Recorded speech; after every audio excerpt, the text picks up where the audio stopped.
मैं गायक लल्ला यादव प्रयागराज हंडिया की पावन सरजमी से आप लोगों के बीच एक मिशन गीत भेज रहा हूं। मुझे आशा ही नहीं, पूर्ण विश्वास है ये गीत आप लोगों को जरूर ही पसंद आएगी। गीत पसंद आए तो चैनल को लाइक सब्सक्राइब करें और कमेंट के माध्यम से अपने विचार को बताएं। ये गीत हमारे परम आदरणीय कवि श्री सूरभान साकेत द्वारा लिखी हुई, संविधान निर्माता परम पूज्य बाबा साहेब आम्बेडकर को याद करते हुए हमारे कवि जी उनकी तारीफ में कुछ बातों को लिख रहे हैं। क्या लिख रहे हैं मार्शा?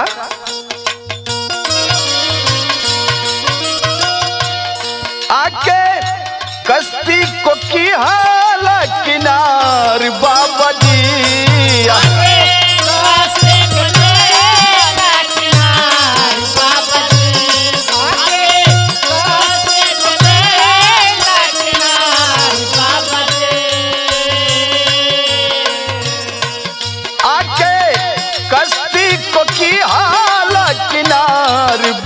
जी, दिहला बहुजन क बिगड़ी सवार बाबा जी, दिहला बहुजन क बिगड़ी सवार बाबा जी, दिहला बहुजन क बिगड़ी सवार बाबा जी।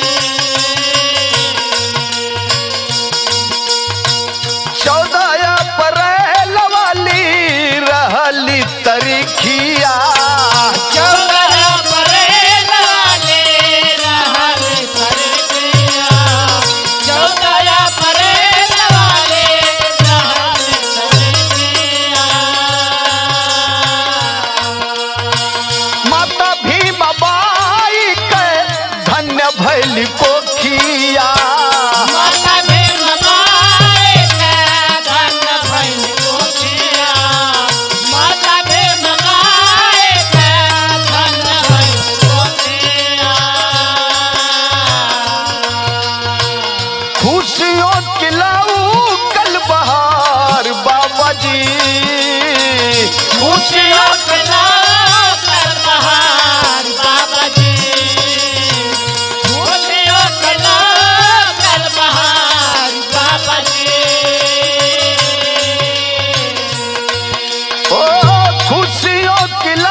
दिहला बहुजन क बिगड़ी सवार बाबा जी, दिहला बहुजन क बिगड़ी सवार बाबा जी, दिहला बहुजन क बिगड़ी सवार बाबा जी, दिहला बहुजन क बिगड़ी सवार बाबा जी।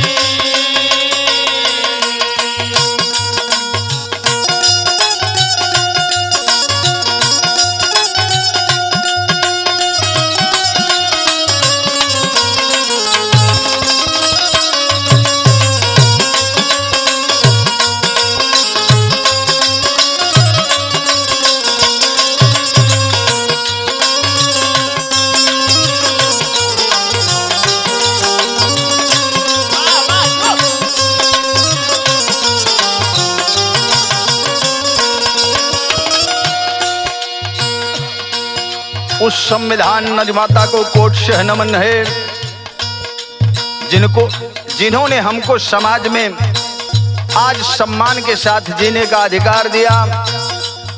ऐसे महापुरुष जिनको माँ भीमाबाई ने जन्म दिया, उस माँ के चरणों में कोट से नमन है कि ऐसे महापुरुष को हमारे बीच भेज के आज जिसने हिंदुस्तान के अंदर संविधान की रचना किया, देश की आजादी में एक महत्वपूर्ण रोल निभाया, ऐसे महापुरुष को हमारा समाज कोट कोट नमन करते हुए अगले बंद में कह रहा है। क्या? लंदन और अमेरिका में कैला पढ़ाई,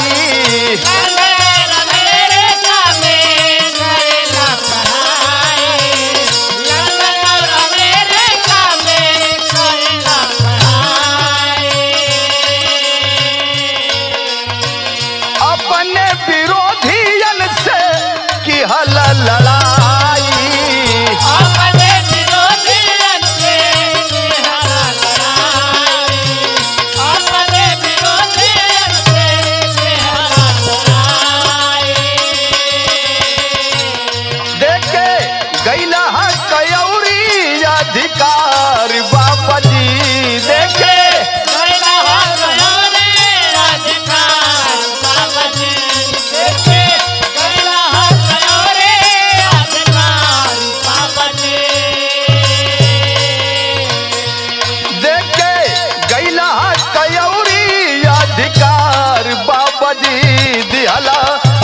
बहुजन कभी गाड़ी सवार बाबा जी दिहला बहुजन कभी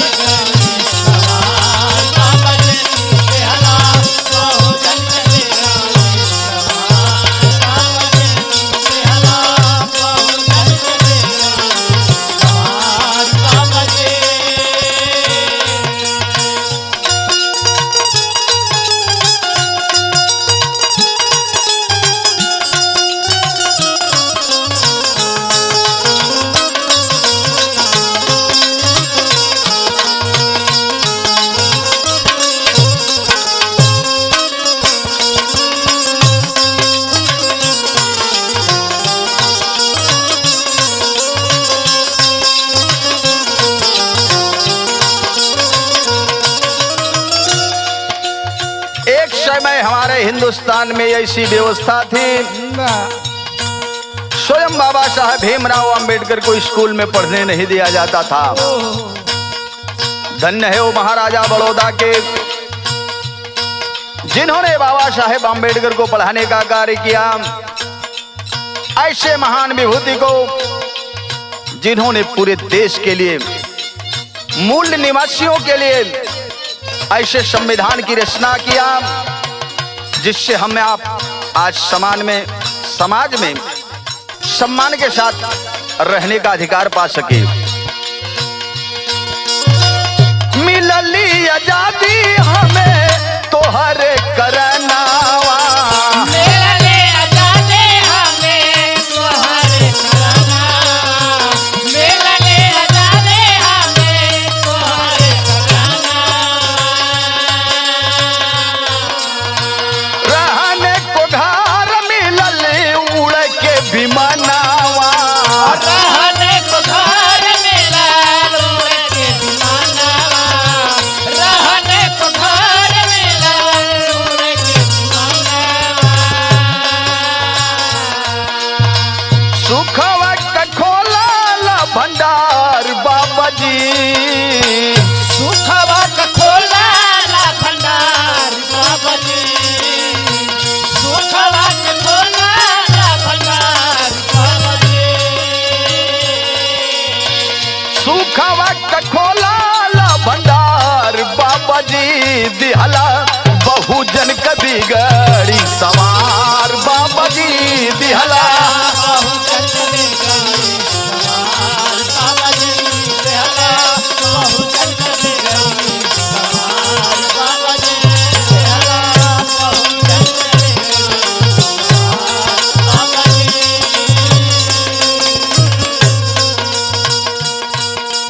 आज हमारे उसी संविधान के ऊपर तमाम तरह का खतरा मंडरा रहा है।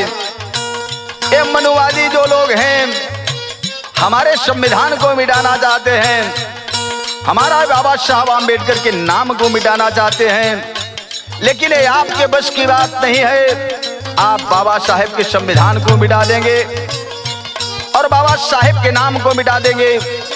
ऐसे महान विभूति इस धरती पे रोज रोज पैदा नहीं होते बाबूजी। कह नाम है क्या माता, सत सत नमन तो है विश्व का रतनावा, सत सत नमन तो है विश्व का रतनावा, सत सत नमन तो है विश्व का रतनावा। लिखी भारत देशवा को दिहल संविधानावा, लिखि भारत देशवा को दिहल संविधानावा, लिखि भारत देशवा को दिहल संविधानावा। हो समता का बसवला संसार बाबा जी, समता के बसवला संसार बाबा जी, समता के बसवला संसार बाबा जी।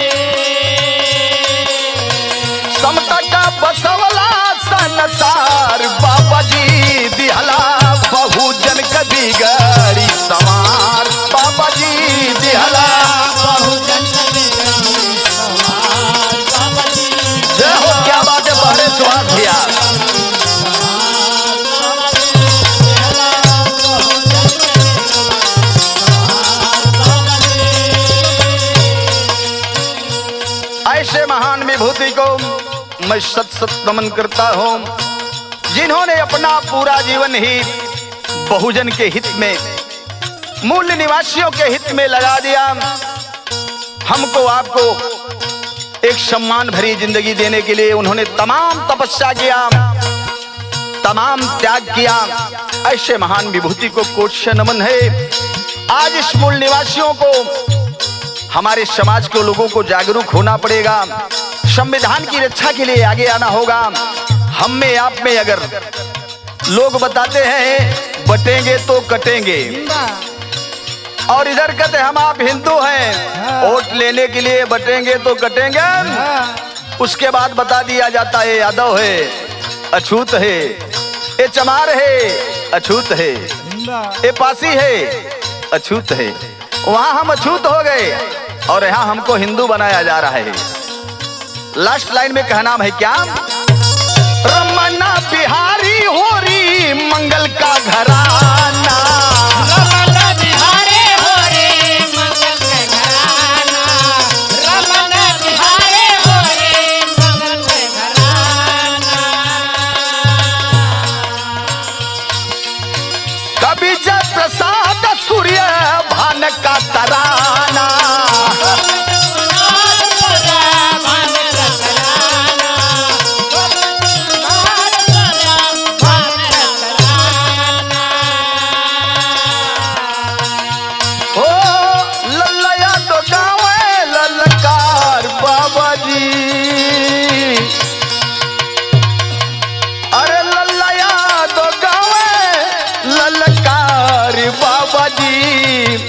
अरे दिहल बहुजन कभी गड़ी, अरे संवार बाबा जी दिहल बहुजन चलेगा, बाबा जी चला, बहुजन चलेगा, बाबा जी चला, बहुजन चलेगा, बाबा जी चला, बहुजन चलेगा, बहुजन कभी गड़ी संवार